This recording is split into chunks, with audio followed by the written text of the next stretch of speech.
She hugged me at my wedding rehearsal and told me I looked like a queen. And the entire time, she was hiding something that would have destroyed me faster than any affair ever could. By the end of this story, the person you are crying for won't be who you think it is right now.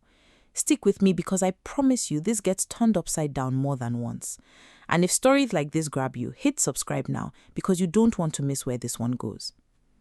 My name is Chiamaka. Everyone calls me Chichi. The woman this story is really about, Fola Shade, we call her Fola, has been closer to me than blood since we were 7 years old. We grew up 2 compounds apart in Onitsha, borrowing pepper and Maggi from each other's kitchens before we could spell our own names properly.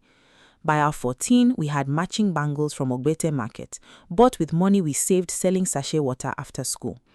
By our early 20s, we had buried her father together, and she held my hand at mine 2 years later without saying a single word, because some pain doesn't need words. It just needs a hand that won't let go. Fola was fierce, loud when it mattered, silent when silence protected the people she loved. In university, a boy spread a lie about me, and she found him in the cafeteria and made sure the whole hall heard exactly what she thought of him. When Fola loved you, she loved you completely, and when she protected you like war.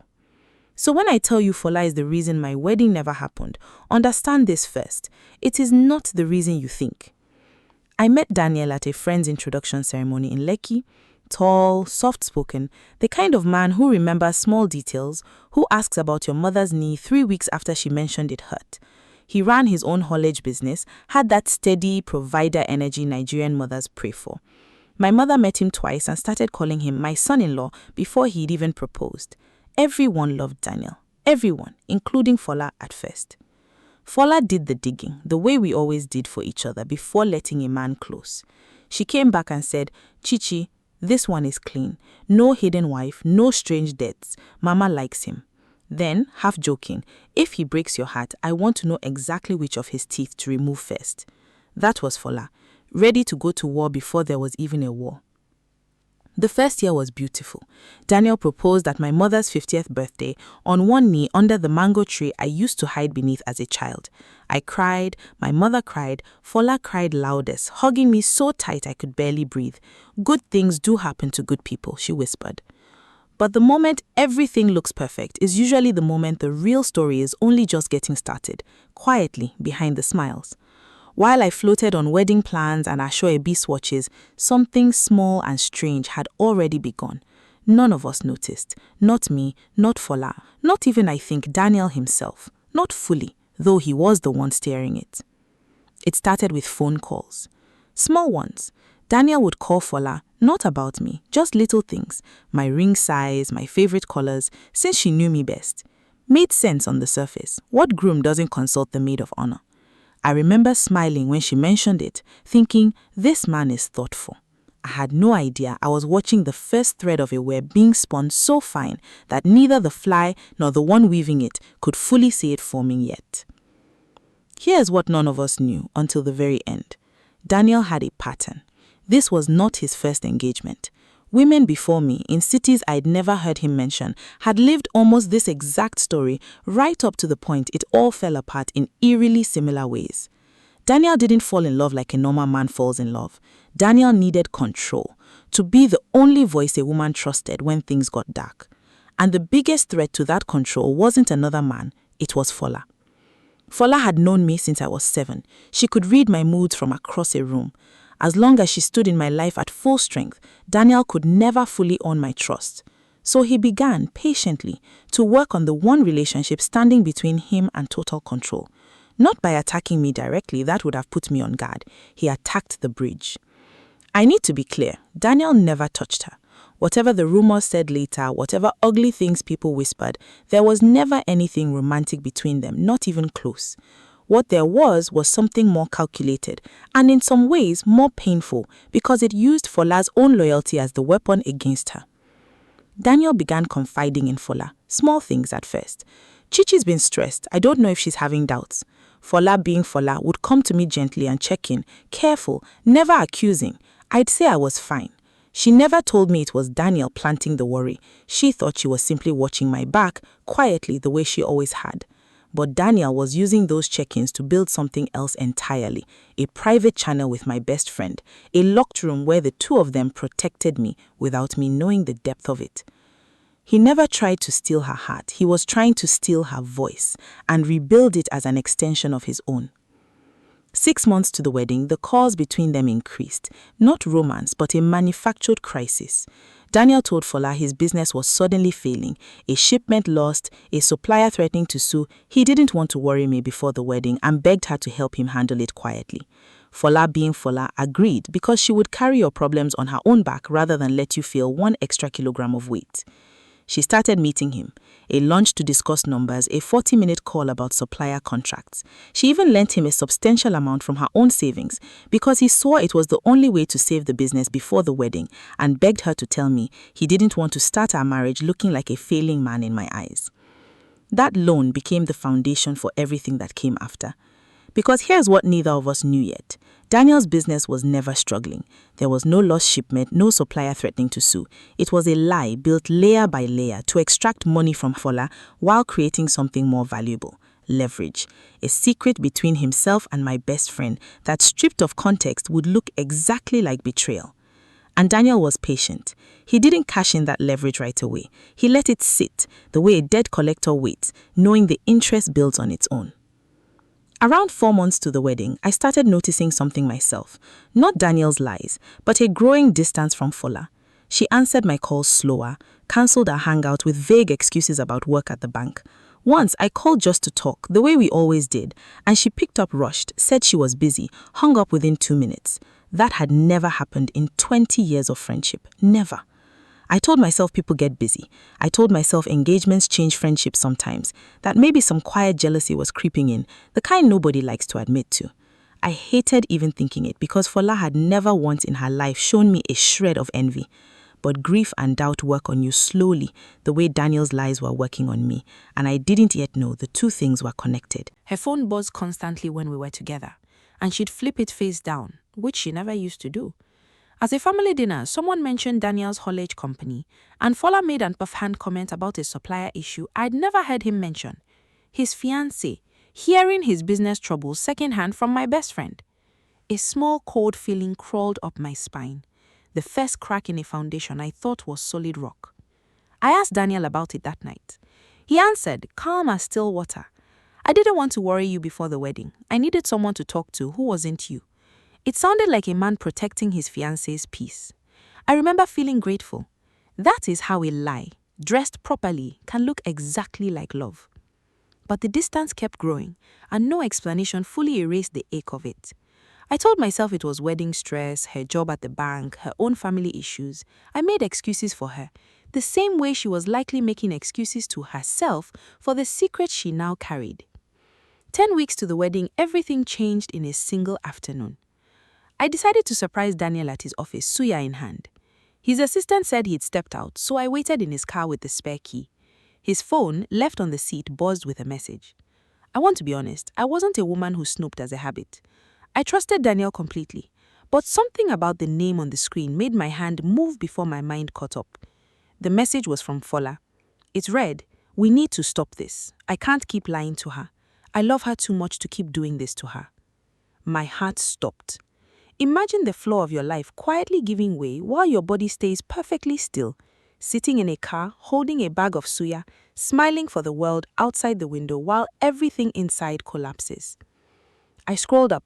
Weeks of messages, secret meetings, money changing hands, talk of not telling Chichi, late-night texts with a closeness in tone that used to belong only to me. Stripped of everything I now know, it looked exactly like an affair. I didn't confront either of them that day. I drove home, sat in silence, and didn't cry, not immediately. The tears came in waves at 2 a.m., the kind that feels like something tearing loose inside your chest. For 3 days, I said nothing. I smiled at family gatherings, answered Fola's texts with short, normal replies, while a war raged inside me between the girl who'd known Fola since she was 7 and the woman who'd just read what looked like the ultimate betrayal. On the 4th day, I confronted Daniel. I showed him the messages, waiting for guilt to break across his face. Instead, he sighed. the practiced sigh of a man caught doing something far less serious than it looks. Fola's been helping me with business issues. I told you that already. She's just emotional about the money because I haven't paid her back. That's what she means by this. She means the debt. It fit perfectly into the story he'd already planted weeks earlier, and he placed all the discomfort onto Fola. I wanted to believe him so badly because the alternative, that the two people I trusted most had betrayed me together, was almost too much to survive. But some stubborn ember in me refused to fully accept it. Then why does she say she can't keep lying to me? Why does she say she loves me too much to keep doing this? His answer came gently. Because she feels guilty keeping you in the dark about my struggles this whole time. That's what guilt does to good people. It makes small things feel like big crimes. I believed him. It was easier than the alternative, and Daniel had spent over a year building a version of reality where he was the reasonable, protective one, and Fola was the secretive variable that needed managing. But here's what I didn't know that same day. 10 days before I found that message, Fola had already discovered something far more damning than a business loan.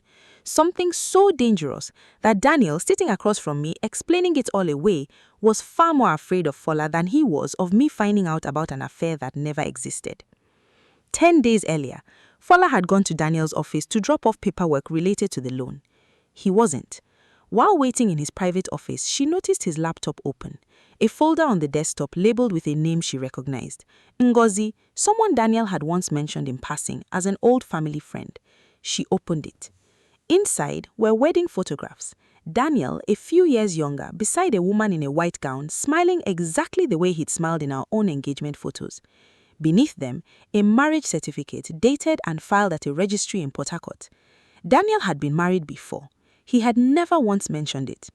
Beneath that folder, another one, screenshots and forwarded messages from a woman identifying herself as Ngozi's younger sister, pleading with Daniel to leave the family alone, accusing him of turning Ngozi against her own relatives, of controlling her finances completely, of isolating her from every friend she had, and finally, of being the reason Ngozi suffered what the messages vaguely called a breakdown before a divorce Daniel had apparently paid to keep quiet.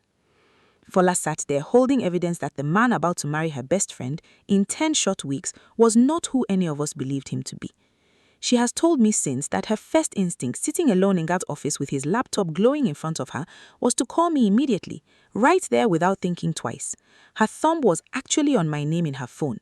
It was the sound of Daniel's assistant laughing outside the door that reminded her she was still in his territory that made her put the phone down and close the laptop instead.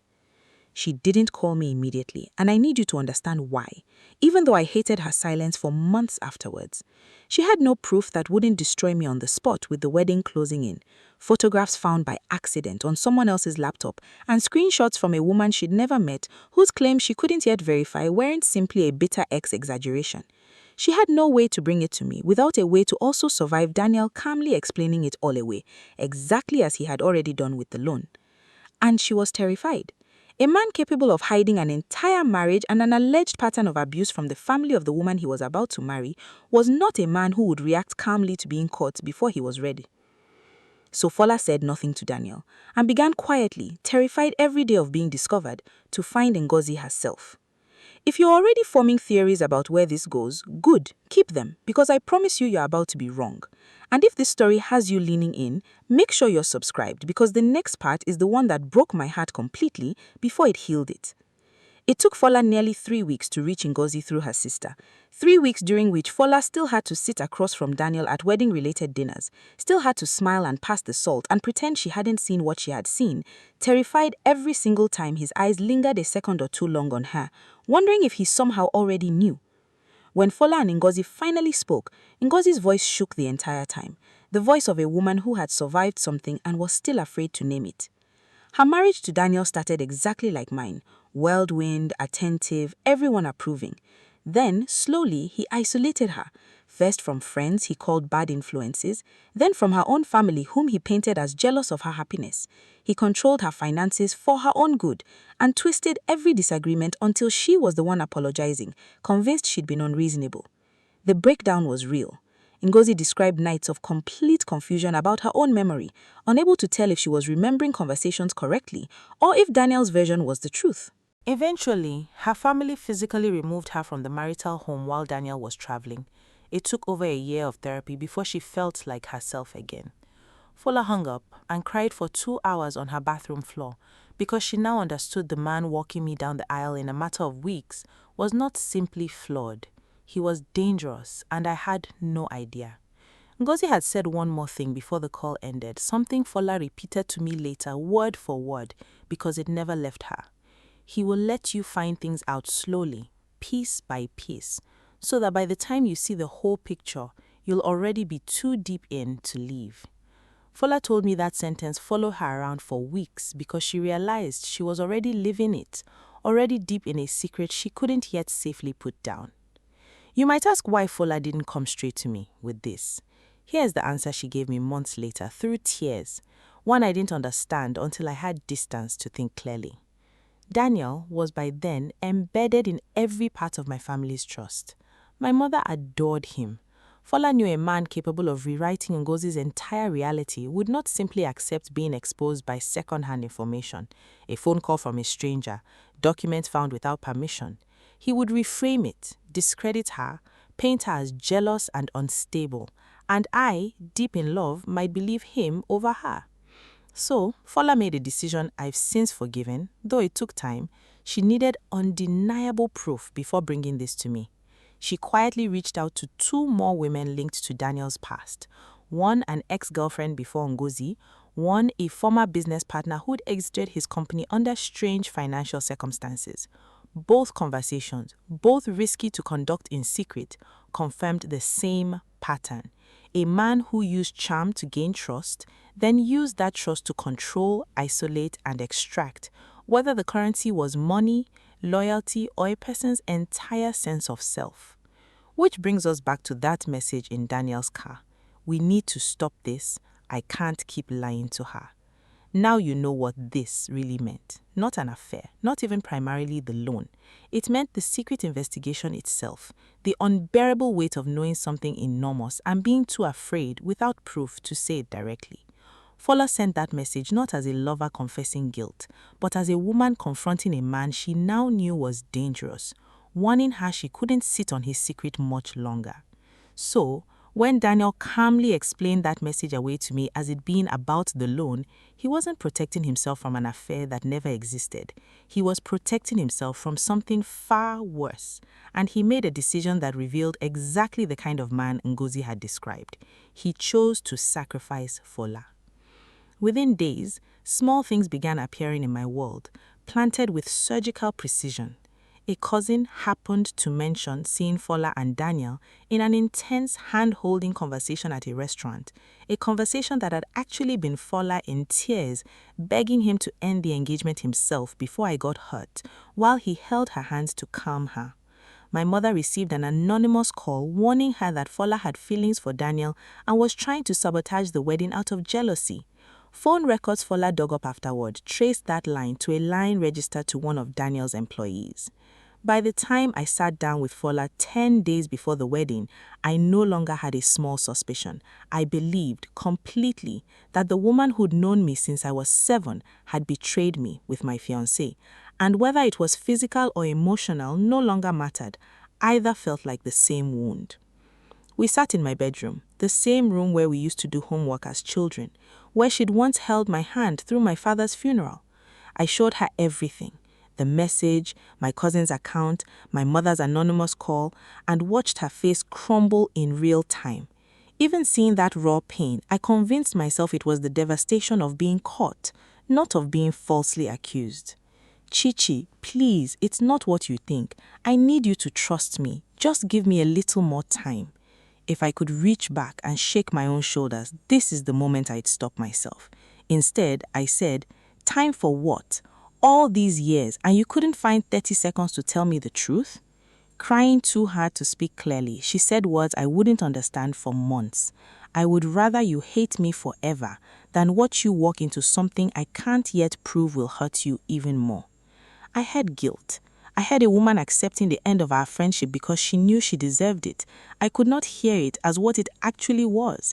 A woman choosing my safety over her own reputation, over 2 decades of love, because she wasn't ready to risk being wrong in front of Daniel's carefully built world. I ended it that day, uninvited her from my wedding, removed her as my maid of honor, blocked her number before I left the room. A lifetime of history erased in one afternoon, built on a lie I couldn't yet see. The 10 days that followed were strange. Daniel became suffocatingly attentive, showing up with my favorite bread and tea before I'd even said I wanted breakfast, calling twice a day just to hear my voice, reassuring me constantly that cutting Fola off was for the best, that real friends didn't do what she'd done. At the time, I mistook it for devotion.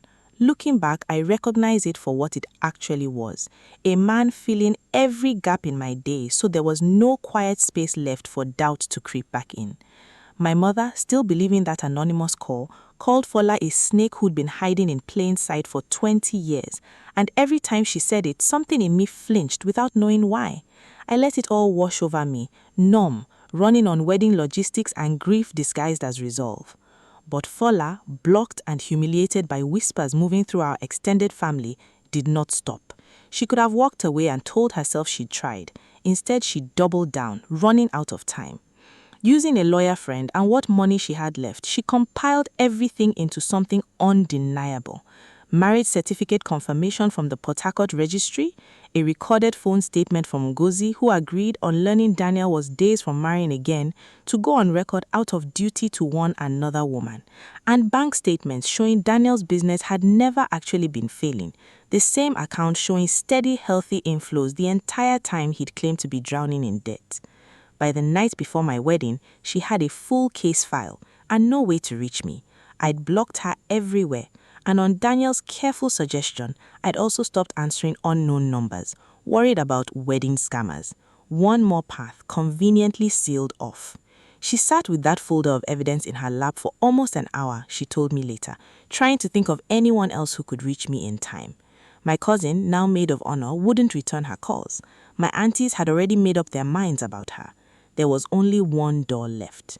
So, Fola went to my mother, who by then distrusted her almost as much as I did. My mother opened the door only far enough to tell her to leave. It was Fola's next words that stopped her. "Mama, I'm not asking you to trust me. I'm asking you to look at documents with your own eyes and decide. If I'm wrong, I'll leave and never come near this family again. But if I'm right and you let Chichi walk down that aisle tomorrow without seeing this first, you'll spend the rest of your life wondering if you could have stopped it." My mother has told me it was that last line that got her, the thought of a lifetime of wondering, that made her step aside and let Fola in. They sat together for 2 hours. My mother cried 3 times reading those documents, once from shock, once from guilt over what she'd said about Fola, and once imagining me living Ngozi's story, isolated and unraveled by a man everyone believed was perfect. But conviction wasn't the same thing as being able to stop a wedding at 10 p.m. at night. My phone was blocked to Fola's number, and I wasn't answering unknown callers. My mother tried calling me directly. I was at the hotel with my bridesmaids, phone on silent, trying to feel joy again after 10 numb days. By the time I saw her missed calls, it was past midnight. "Come home first thing in the morning before the venue," she said. "Don't argue with me, just come." I assumed it was some traditional blessing. I had no idea I was about to walk into the moment that would either save my life or destroy it. If this story has held you this long, don't leave now, because what happens next is the part I still can't tell without my hands shaking. I remember the drive to my mother's house that morning better than I remember the drive to the venue 3 hours later.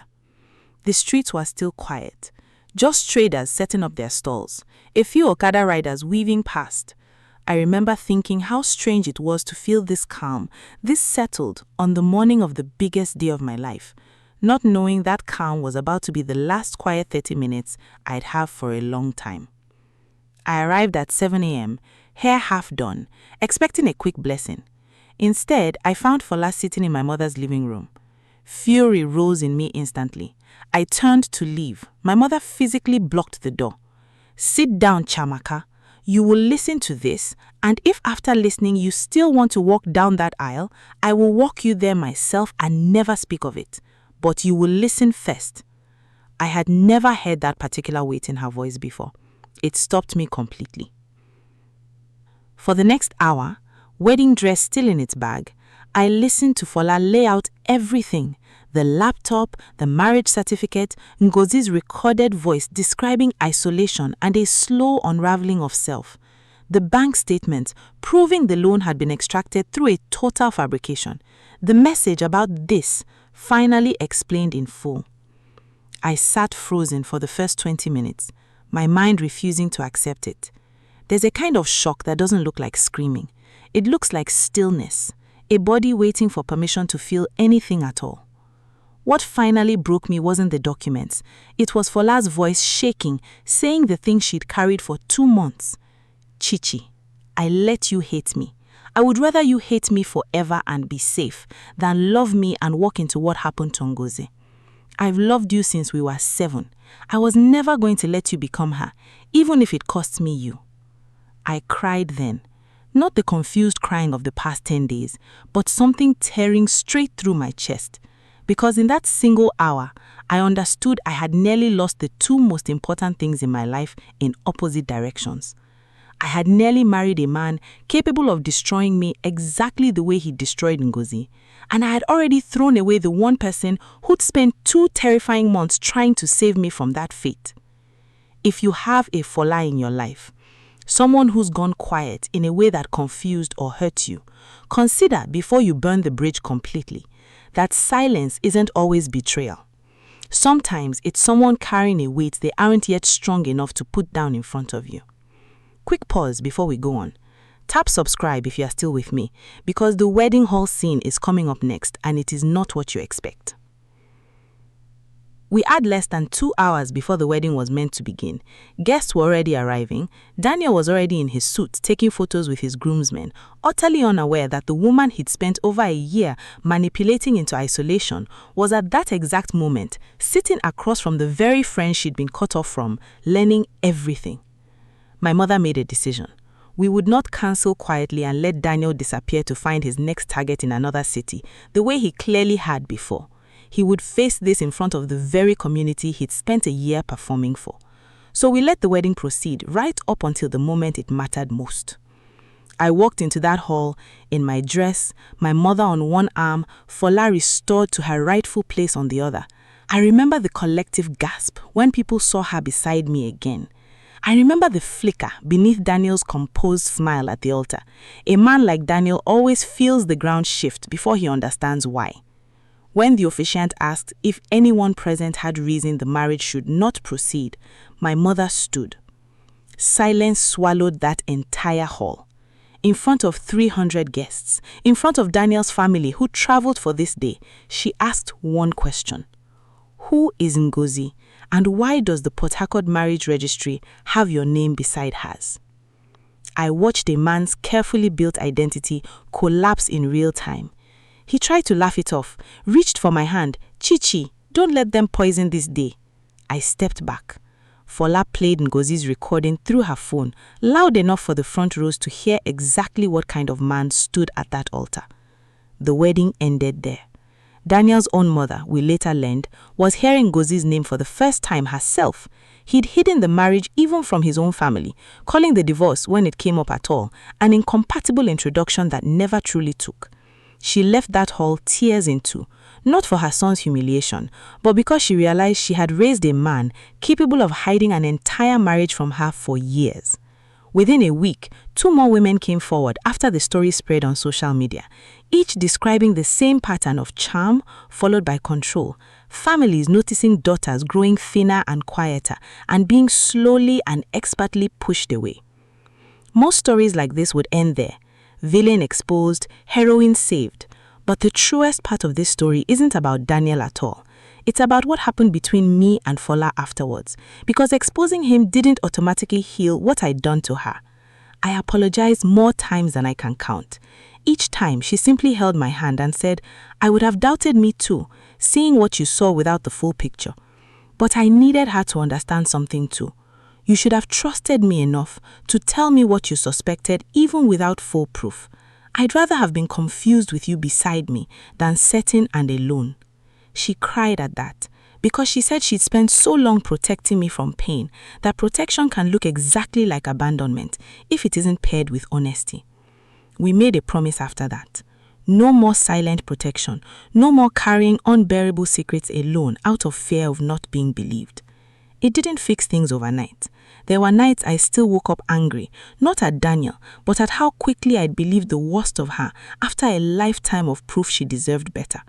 There were nights Fola admitted the same anger at herself, wondering if a braver version of her could have spared us both. We didn't rush past those nights. We sat in them together, because being wrong together is survivable, and silence, we both learned the hardest way possible, very nearly wasn't. It's been almost 2 years since that wedding that never finished. I'm not married yet. For the first time in my adult life, I'm taking real time to know myself outside of who a man wants me to be. Something Ngozi, who I've since met in person and who has become strangely and beautifully another sister to both of us, tells me was the most important thing she reclaimed after her own marriage ended.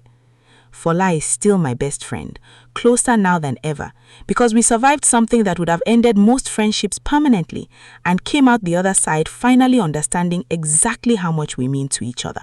People ask if I regret those 18 months with Daniel, the humiliation of a wedding that collapsed in front of 300 people.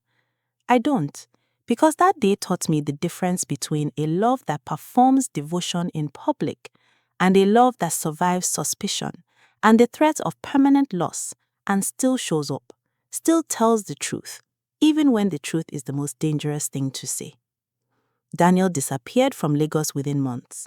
The last anyone heard, he'd resurfaced in another city, and the pattern disturbingly sounded like it was starting all over again with someone new. If you take one thing from Fola's story, let it be this. Real love isn't the love that never causes doubt. It's the love that stays after the doubt, that tells the truth, even when it might cost everything. If this story moved you, subscribe to this channel because we tell stories like this every week. Stories that remind you the people who truly love you sometimes carry burdens you cannot see. And the truth, however long it takes, always finds its way home. Thank you for staying until the last word. I'll see you in the next story.